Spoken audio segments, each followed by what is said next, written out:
Alright, we're looking at question number 11 of the JAMB 2015 math exam, and we're asked to simplify the following expression. This question is really just testing your understanding of the rules of how to apply operations on square roots of numbers. Okay, here's how I would solve a problem like this. I would start jotting down some of the common squares of numbers. For example, 1, 4, 9, 16, 25, 36, 49, and so on.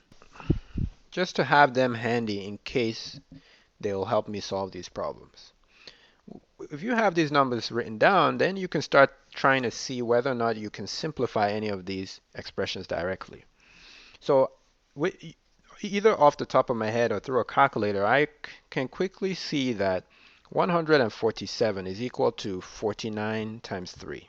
And I can also see that 75 is equal to 25 times 3.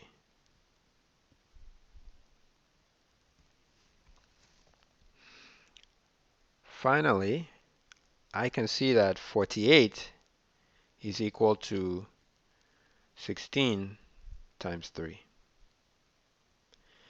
And if you ask yourself, how did I get these numbers? Well, 16, 25, and 49 are all squares of numbers. And it's, as I said, it's helpful to have these numbers sitting around so you can play around and figure out what combinations were used to come up with the original expression. So now that we've done all of this, we can further simplify this expression as follows. We know that the square root of 49 is 7, so that first term can be written as 7 square root of 3. And the square root of 25 is 5, so that can be written as 5 square root of 3. That whole thing is now divided by 4 times square root of 3.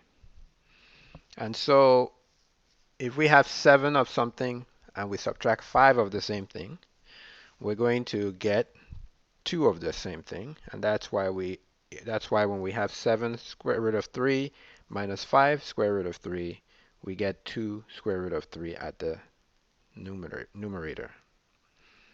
So now the expression is 2 square root of 3 divided by 4 square root of 3. Similarly, if we have 2 of something and we divide it by 4 of that thing, then we end up with 1/2.